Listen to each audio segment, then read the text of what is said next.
우리가 예수님의 부활이 왜 중요하냐?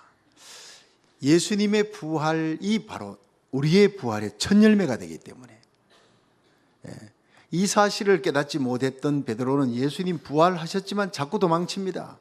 부활하셔도 예수의 능력과 아무 관계없는 피곤한 삶, 도망치는 삶, 물고기 잡으러 가노라, 빈배 타고 오는 삶. 그러나 예수님께서 그를 붙들고 다시 성령으로 충만할 때 이 부활의 능력이 베드로의 삶 속에 나타나는 거예요. 여러분, 오늘 예배를 통해 예수님의 부활이 여러분의 부활의 첫 열매인 줄 믿고 예수 부활의 능력 가운데 살아갈 수 있는 새 힘을 얻을 수 있기를 주의 이름으로 축원합니다. 조지 보건 목사님께서 매사추세츠에서 목회를 할 때 일입니다. 목사님이 어느 주일날 설교를 할 때 탐이라고 하는 8살짜리 소년에 대한 얘기를 설교 시간에 하셨습니다. 이 탐은 병약한 아이였습니다. 그래서 늘 이제 부모님이 휠체어에 태워가지고 윤주일학교 교실에 갖다 주면 이제 애가 그래서 공부를 끝내고 또 휠체어 타고 집으로 갑니다. 근데 어느 날 다음 주일이 부활주일인데 한 주일을 앞두고 선생님께서 이런 플라스틱 계란을 하나씩 나눠준 거예요, 아이들에게. 그리고 다음 주일날 너희들이 교회 올 때 이 플라스틱 계란 안에 생명을 상징하는 것은 무엇이든지 하나씩 담아오느라 숙제를 냈습니다. 그래서 애들이 가서 뭘 담아왔습니다. 일주일이 지난 후에 부활주일이니까 이제 아이들이 하나씩 보여줍니다. 그런데 어떤 아이는 그 뚜껑을 딱 여니까 그 안에 꽃이 들어있어요. 어떤 아이는 뚜껑을 여니까 식물이, 나뭇잎이 있고, 어떤 아이는 풍뎅이가, 곤충이 있는 거예요. 생명을 상징하는 겁니다. 이제 탐의 차례가 됐습니다. 탐이 뚜껑을 열었습니다. 아무것도 없습니다. 아이들이 키득키득 웃기 시작합니다. 근데 이 아이가 준비를 못했구나. 병약한 아이니까 휠체어 타고 뭘 하겠나. 그 선생님이 그렇게 생각했지만 그 병약한 탐에게 상처를 주지 않기 위해 탐 괜찮아? 준비 안 해도 괜찮단다. 그때 이 탐이 심각한 얼굴을 하고, 아니에요 선생님, 나 이거 준비했어요. 내가 열심히 기도하고 준비한 거예요. 이게 바로 예수님의 비어있는 무덤이에요. 예수님은 나를 위해 십자가에 달려 죽으셨습니다. 내 죄 때문에. 그런데 3일 만에 살아나셨습니다. 예수님이 살아나셨기 때문에 그 무덤은 비어 있습니다. 그러므로 비어있는 이 무덤은 살아있는 예수님을 상징하는 겁니다. 예수님의 영원한 살아있는 생명, 오늘도 부활하신 예수님이 우리 곁에 있기 때문입니다. 선생님이 너무나 감동을 받고 이 이야기를 담임 목사님에게 이야기를 하니까 담임 목사님이 그걸 설교 시간에 얘기해서 온 성도들이 큰 은혜를 받았다는 겁니다. 그로부터 10달 후에 탐은 세상을 떠났습니다. 그의 관에는 꽃 대신에 이렇게 비어있는 플라스틱 계란이 담겨 있었습니다. 예수님은 부활하셨습니다. 날 위해 십자가에 달려 죽으시고 부활하신 예수님은 지금도 내 곁에 계십니다. 문으로 소리치는 그 귀한 탐의 고백이 탐의 운과 함께 많은 사람들의 가슴을 신금을 울렸다고 하는 귀한 얘기입니다. 여러분, 예수님 말씀하십니다. 나는 부활이요 생명이니 나를 믿는 자는 죽어도 살겠고 살아서 믿는 자는 영원히 죽지 아니하리라. 예수님의 십자가, 나의 십자가, 예수님의 부활, 나의 부활임을 믿으시면 아멘 하십시오. 여러분은 이 예수 그리스도의 부활의 능력 가운데 살아가는 승리로운 신자인 줄로 믿으시길 바랍니다. 요한복음 오늘 20장에 보면 예수님 부활하신 후에 다락방에 숨어있는 제자들에게 나타나셨습니다. 그리고 너에게 평강이 있을지어다 하며 예수님이 3가지 소원을 얘기하셨습니다. 오늘 예수님은 그 제자들에게 말씀하셨던 3가지 소원을 우리에게도 동일하게 말씀하십니다. 이 3가지 소원을 듣고 은혜 받고 성취할 수 있는 저와 여러분이 되기를 주의 이름으로 축원합니다. 예수님의 첫 번째 소원은, 부활의 예수님은 우리가 주님의 평강을 소유하기를 원합니다. 우리 요한복음 20장 19절을 읽어봅니다. 시작. 이날 곧 안식 후 첫날 저녁 때에 제자들이 유대인들을 두려워하여 모인 곳에 문들을 닫았더니 예수께서 오사 가운데 서서 가라사대 너희에게 평강이 있을지어다. 아멘. 여러분, 예수님 우리에게 원하시는 건 무엇이냐? 부활의 예수님은 예수님이 가졌던 그 평강을 우리가 갖기를 원합니다. 요한복음 14장 27절에 보면 예수님께서 내가 너희에게 평안을 주노라, 내가 주는 것은 세상이 주는 것 같지 아니하니라. 너희는 마음에 근심도 말고 두려워하지도 말라. 여러분, 세상에 근심 많고 두려움 많고 염려 걱정이 많다는 걸 주님 알고 계십니다. 써나미 같이 몰려오는 그 염려와 근심 걱정, 내일 일을 알지 못하는 우리들이 천국 가는 그날까지 이 땅에 살면서 어떤 염려와 근심 걱정을 할지 몰라요. 주님께서는 두려워 말라, 염려하지 말라, 근심하지 말라. 내가 너희에게 평안을 준다. 내가 가진 평안을 너희가 갖기를 원한다. 이것은 세상이 주는 것 같지 아니하니라. 세상이 주는 평안과 기쁨은 그 요소가 떠나가면 그 기쁨도 평안도 사라지지만, 우리 주님이 주시는 예수를 그리스도를 나의 구주로 믿는 자에게 주시는 이 평안은 하나님께서 위로부터 주는 거예요. 믿으시면 아멘 하십시오. 내가 너희에게 평안을 주노니 예수님의 평안이에요. 세상이 주는 건 아닙니다. 여러분, 빌립보의 감옥 속에서 바울은 이 하늘의 평안, 성령님 주시는 이 평안을 가지고 복음 전하다가 억울한 일을 당할 때 주님 주시는 그 평안과 기쁨으로 찬송을 부르는 거예요. 열악한 환경 속에 그 영의 몸에 묶여있지만 찬송을 부를 때 묶여있던 그 몸에 착고가 풀리는 거예요. 옥문이 열리는 거예요. 기적이 일어나는 거예요. 여러분, 주님은 이 평안을 저와 여러분이 가지기를 원하고 있습니다. 이 평안은요, 힘에 의해 주어지는 것이 아니에요. 십자가를 통과한 평안이라는 거예요. 그래서 예수님이 요한복음 20장 20절에 이 말씀을 하시고 손과 옆구리를 보이시니 제자들이 주를 보고 기뻐하더라. 여러분, 예수님께서 너희에게 평안이 있을지어다 두 번째 얘기할 때는요, 손과 옆구리를 보여주면서 얘들아, 너희를 보아라. 내가 못 박혔잖아. 이 십자가에 달린 이 전적을 보아라. 그 옆구리를 보였다는 것은요, 예수님이 옷을 채쳐가지고 옆구리를 보여주면서 창자국을 보여준 거예요. 여러분, 십자가를 통과한 평안만이 예수님 안에 있는 평안입니다. 속죄의 평안입니다. 하나님께서 우리를 위해 이 땅에 오셔서 인간의 몸을 입고 오셔서 십자가에 흘린 그 보혈의 피, 십자가 보혈로 제사함 받은 자에게 주어지는 평화입니다. 십자가의 고난을 이긴 자에게만 주시는 평화인 줄로 믿으시기 바랍니다. 이 평화는 환난이나 고난이 면제된 평안이 아니라는 겁니다. 우리를 둘러싸고 있는 세상은 여전히 염려, 근심, 걱정, 불안, 두려움의 파도가 넘실대고 있습니다. 그런데 예수님은 샬롬, 너희에게 평안이 있을지어다. 이 염려, 근심의 한복판에서, 그 홍수 한복판에서 주님께서는 이 평안을 누리기 원한다. 시편 29편 10절에 여호와께서 홍수 때에 좌정하셨으며 여호와께서 영영토록 왕으로 좌정하시리라. 여호와께서 자기 백성에게 힘을 주시며 여호와께서 자기 백성에게 평강의 복을 주시리로다 했어요. 여러분, 하나님은 홍수 위에 좌정하신 잔잔한 호수가 아닙니다. 염려, 근심, 걱정, 불안과 두려움이 홍수처럼 쓰나미처럼 밀려오는 그 파도 한복판에 주님은 저벅저벅 걸어오시며 그 홍수를 좌정하며 다스리고 그 위에서 군림하고 계시는 분이에요. 지배하고 계시는 분이에요. 믿으시면 아멘 하십시오. 여러분의 염려와 근심이 아무리 커도 주님이 다스릴 수 있다는 사실을 믿으시기 바랍니다. 주님은 우리가 그 염려, 근심의 파도 위를 예수님처럼 함께 걷기를 원합니다. 함께 다스리기를 원합니다. 여호와께서 자기 백성에게 힘을 주시며 여호와께서 자기 백성에게 평강의 복을 주시리라 했어요. 여러분, 기상이 나쁠 때 비행기 타본 적 있습니까? 비가 쫙쫙 내립니다. 그럼 비행기 탈 때까지 모두 우울합니다. 근데 저는요, 꼭 비행기가 쫙 이렇게 해가지고 구름 위로 올라갔을 때, 이제는 벨트를 풀어도 좋습니다. 그때쯤 되면 제일 먼저 제가 문을 엽니다. 문을 열면 밑에 비가 쫙쫙 내리는데 먹구름 밑에서 비행기가 떴는데 그 위에는 먹구름이 없어요. 하얀 구름이 있고 그 위에 빛나는 태양이 있습니다. 밑에서 보는, 먼지가 있는 데서 보는 그 대기권의 태양이 아닙니다. 먼지가 전혀 없는 구름 위에 너무 눈부시는 정말 선샤인입니다. 눈이 부셔서 태양을 함부로 볼 수 없어요. 여러분, 이 세상은 먹구름 밑입니다. 언제나 비바람이 몰아닥칩니다. 그러나 의의 태양 예수님은 여전히 살아계십니다. 예수님이 우리 주님 세운교회 주인인 줄로 믿으시기 바랍니다. 주님 세운교회는요, 제가 다스리는 게 아닙니다. 당회가 다스리는 게 아니라 왕 대신 예수님이 통치하고 다스리십니다. 주님이 세우셨으니 주님이 다스리고 계시는 거예요.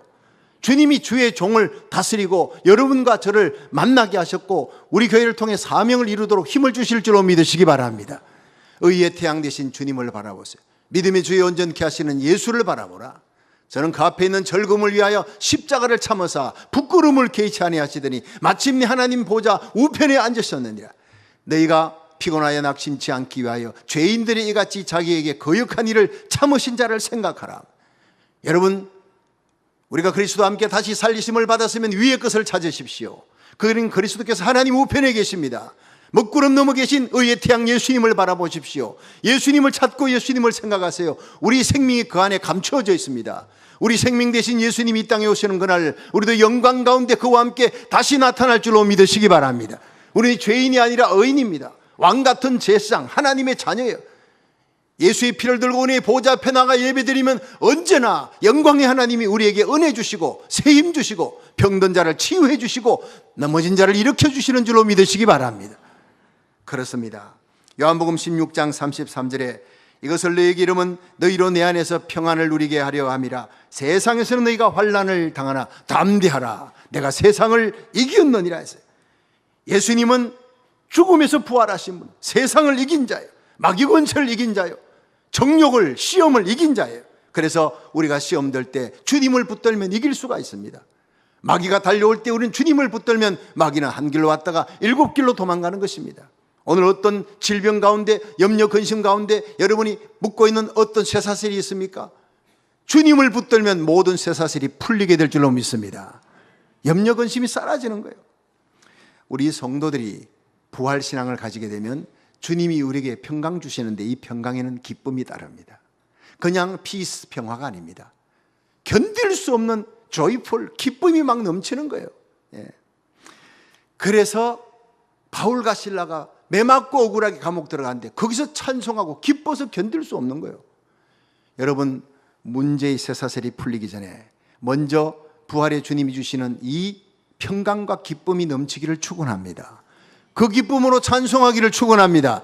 그럼 문제는 다 풀려지는 거예요. 창고는 다 열리는 거예요. 집에 가면 문제는 다 해결되어 있습니다. 영국의 스펄전 목사님 이런 말을 했습니다. 하나님의 자녀들에게 기쁨이란 바로 깃발과 같은 것이다.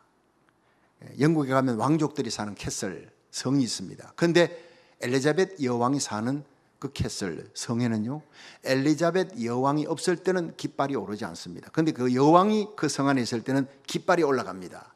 여왕이 지금 이 성 안에 있습니다라는 표시로 깃발을 올리는 거예요. 아, 저기 깃발이 나붙기는 걸 보니 여왕이 지금 저기 계시는구나. 여러분, 예수 믿는 성도들의 얼굴에 평안과 기쁨은 깃발과 같습니다. 우리의 마음에 부활의 예수님이 와 계신다는 것을 나타내는 깃발이에요. 염려 근심이 있으면 예수님이 출타 중이에요. 안 계시는 겁니다. 근데 예수님이 내 마음에 오셨다, 날 다스리신다, 그때는요 우리 얼굴에 평화가 있고 기쁨이, 여전히 세상에는 염려 근심이 많은데 그런데 내 얼굴에는 평화와 기쁨이 넘치는 겁니다. 여러분의 얼굴이 전도하는 줄로 믿으시기 바랍니다. 내 안에 예수님을 보여주기 원합니까? 먼저 얼굴에 평화와 기쁨이 넘치기를 바랍니다. 죄사함의 기쁨, 구원의 기쁨, 기도 응답의 기쁨, 모든 것을 합력하여 선을 이루시는 하나님께서 이 모든 문제도 퍼즐처럼 합력하여 마지막에는 선을, 굿네스를 이룰 줄로 믿습니다.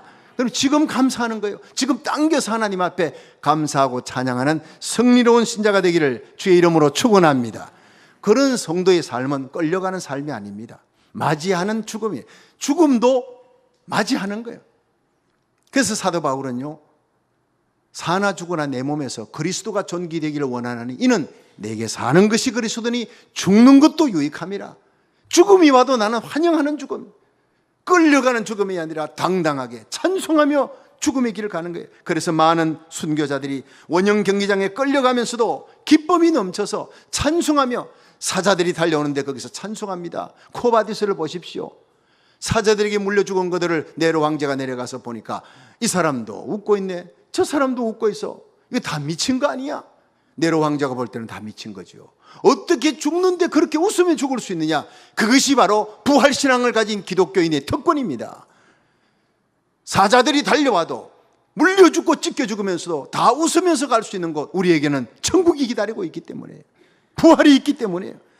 그래서 잔 후스는, 종교개혁자 잔 후스가 화영장에 끌려갈 때 길가에 도열해 있는 수많은 성도들이 눈물 흘리며 안타까워하니까 나를 위해 울지 마세요, 난 님 너무너무 기뻐. 난 지금 너무 기뻐서 견딜 수가 없어요. 찬송을 불러주세요. 찬송을. 그리고는 그가 화양장에 끌려갔어요.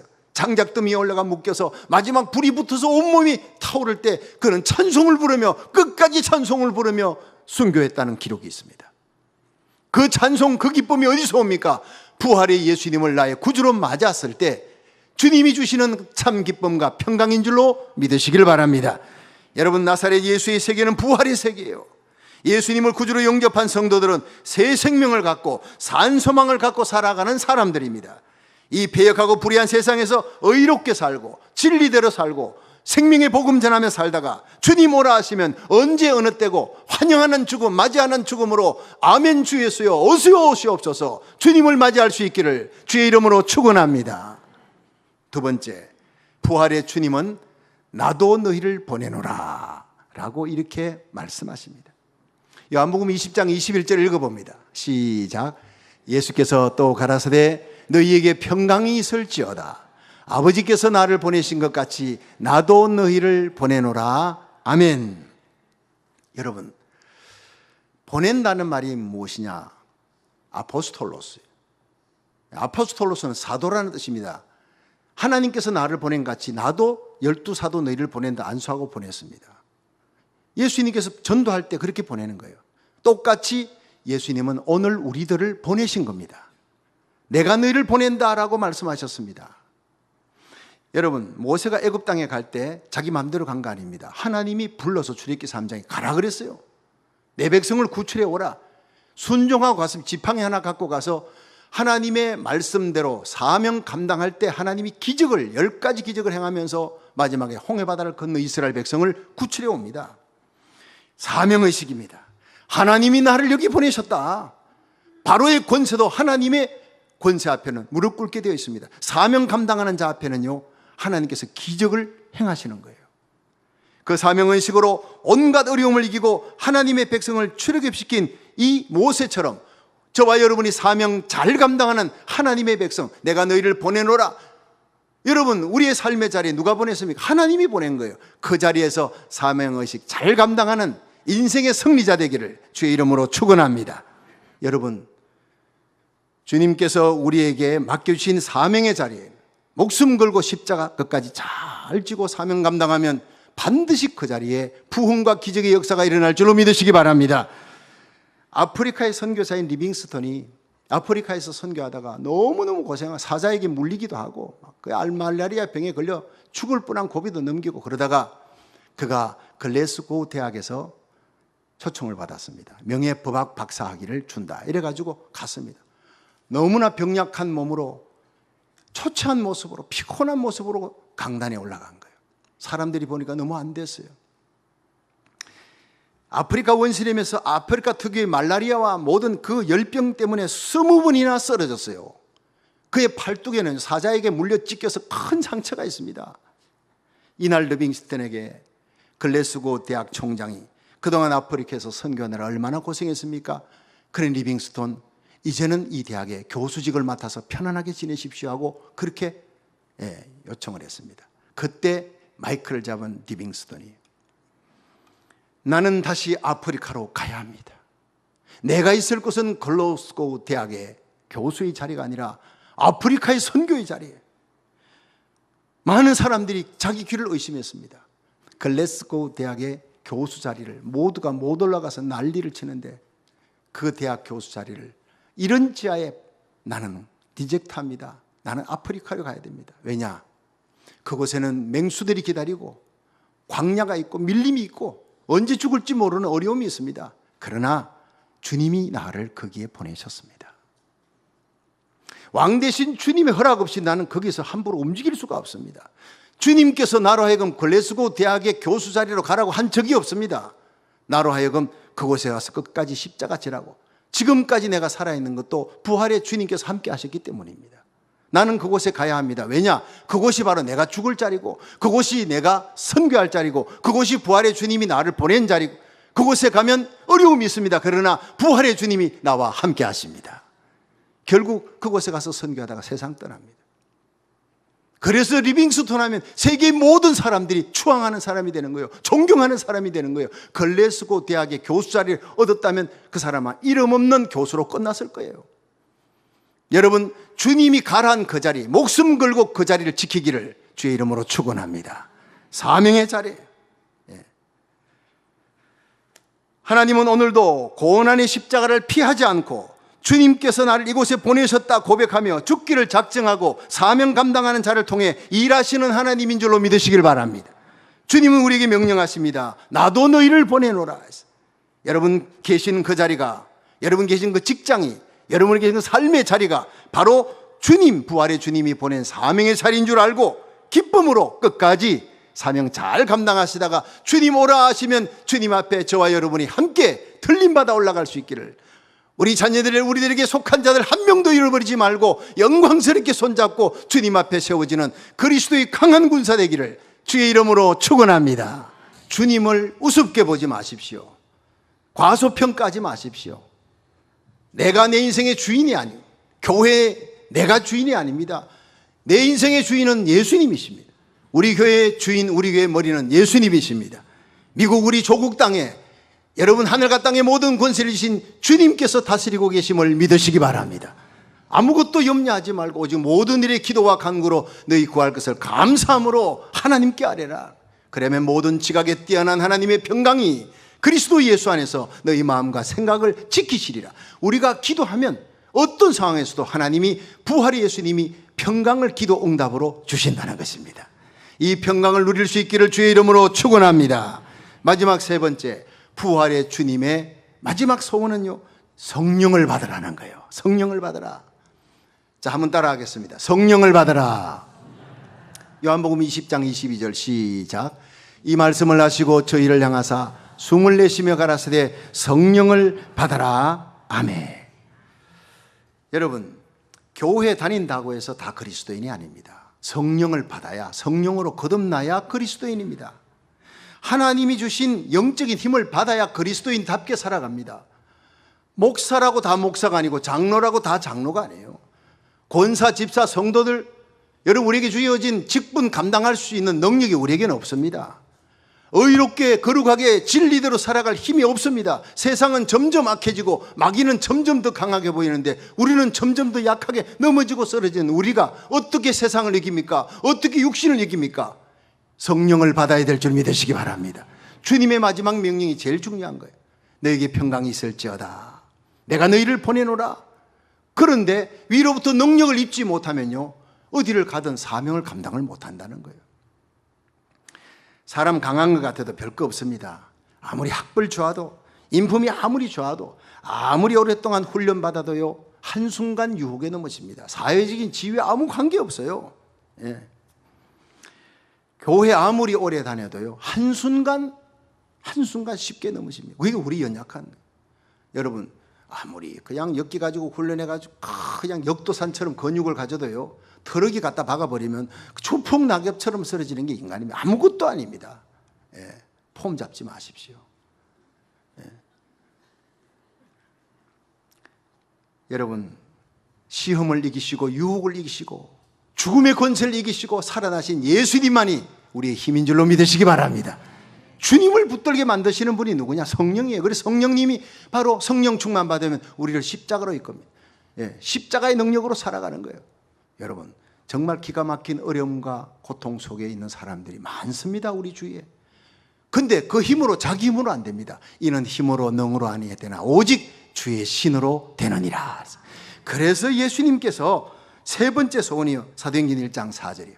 사도와 같이 모이사 저에게 분바여 가라사대 예루살렘을 떠나지 말고 내게 들은 바 아버지 약속하신 것을 기다리라. 볼지어다 너희가 위로부터 능력을 입히올 때까지 이 성을 떠나지 말라 했어요. 여러분, 예수 잘 믿으려면요, 이 능력, 위로부터 임하는 능력을 받아야 영으로 육을 이기는 자가 되고 거룩하게 살 힘을 얻게 됩니다. 믿으시면 아멘 하십시오. 예수님의 마지막 명령이 뭡니까? 하나님의 뜻을 이루기 위해 사도행전 1장 8절 성령 받아라는 거예요. 시작. 오직 성령이 너희에게 임하시면 너희가 권능을 받고 예루살렘과 온 유대와 사마리아와 땅끝까지 이르러 내 증인이 되리라. 자, 여러분, 예수님의 십자가 부활의 정인이 되려면 목숨 걸어야 됩니다. 근데 이 위트니스 정인이 되려면 위로부터 성령을 받고 능력, 디나미스, 권능을 받는 거예요. 예. 옛날에 화약 딱총 갖고 딱딱 거리던 게 아니라 다이나마이트 터지면요 산 하나가 날아가 버려요. 원자탄, 지금 원자탄 때문에 난리잖아요. 주님은 이런 원자력적인 능력을, 성령의 능력을 가지기를 원하는 줄 믿으시기 바랍니다. 세상이 벌벌 떠는 능력, 그 불황무식한 베드로가 성령의 능력 받으니까 그 설교에 3,000명이 돌아옵니다. 안전뱅이가 한순간 일어나고 5,000명이 돌아옵니다. 허다한 제사장 무리들이, 엘리트들이 베드로 앞에 무릎을 꿇습니다. 여러분, 이 베드로가 성령 받고 십자가에 거꾸로 달려 죽기까지 충성합니다. 다 떠나도 나는 절대 떠나지 않습니다. 호언장담했던 이 베드로, 의리의 사나이가 입에 침도 마르기 전에 그날 밤 예수님 면전에서 비자 군사들, 칼든 군사들이 아니에요. 비자 계집종, 약한 자 앞에서 예수님 남 몰라 그러고 부인해버린 거예요. 이게 바로 오늘 우리들의 모습입니다. 예수님 부활했지만 자꾸 도망칩니다. 죄책감 때문에. 주님이 붙드시고 성령 받으라. 네가 날 사랑하느냐? 내 향을 먹이라. 그러나 네 힘으로 할 수 없다. 네가 돌이켜 성령 받은 이후에야 이 일을 할 수 있다. 여러분 120문도가 모여서 기도할 때, 열흘 동안 부르짖을 때 가장 가슴 아프게, 가장 땅바닥 치며 가슴을 치며 성령의 능력을 구했던 사람이 나는 베드로라고 보고 있습니다. 넘어지고 쓰러져 봤으니까 하나님 나에게 성령의 능력을 주옵소서. 내 힘으로는 주님 뜻대로 살아갈 수가 없습니다. 그날 불같이 바람같이 임하는 성령을 받고 베드로는 완전히 변화되었어요. 십자가 거꾸로 지고 가기까지 충성했습니다. 저는 여러분이 오늘 이 예배 가운데 베드로가 받았던 그 불같고 바람 같던 능력의 성령을 받으시기를 주의 이름으로 축원합니다. 주님이 숨을 내쉬며 성령을 받으라는 거예요. 이거 안 받으면 너희들은 절대로 세상을 이길 수가 없다는 거예요. 육신을 이길 수가 없고 시험을 이길 수가 없다는 거예요. 여러분, 죄악과 세상과 마귀 권세의 육신을 이기기를 원하면 아멘 하십시오. 성령을 받아야 합니다. 종교개혁자 말틴 루터가 종교개혁 시작했지만 너무나 많은 어려움에 봉착해서 금방이라도 개혁의 불꽃이 꺼져버릴 것 같아요. 너무나 낙심해서 쓰러져 있습니다. 그러다가 말틴 루터가 갑자기 벌떡 일어나서요. 그리고는 소리쳤습니다. 살아계신다, 살아계신다, 살아계신다. 예수님이 부활하셨다는 걸 잊어버린 거예요. 성령님께서 이 말틴 루터의 가슴에 불을 붙였어요. 예수님은 살아계신다. 네가 하는 일이 주님이 기뻐하는 일이다. 일어나서 외치면서 뛰어나갔습니다. 그 종교개혁을 마침내 성사시킵니다. 성공적으로 마칩니다. 이것이 바로 부활의 능력으로 살아가는 그리스도인의 삶인 줄로 믿으시기 바랍니다. 여러분, 성령은 오셔서 우리를 하여금 예수의 부활의 능력 가운데 살아가게 하십니다. 지속적인 성령의 역사를 주십니다. 사랑으로 미움을 이기게 만들며 생명으로 사망 권세를 이기게 만들며 빛으로 어둠을 정복하게 만드는 거예요. 이 성령의 능력이 임할 때 우리는 하늘의 평강을 누리게 됩니다. 우리가 서 있는 곳에서 주님이 보낸 사명을 감당하게 만들고 십자가 지게 만듭니다. 영으로 육을 이기는 삶을 살게 될 줄 믿으시기 바랍니다. 성령의 능력으로 이 생명의 능력을 받아 사망 권세를 이겨나가는 거룩한 성도들이 되기를 주의 이름으로 축원합니다.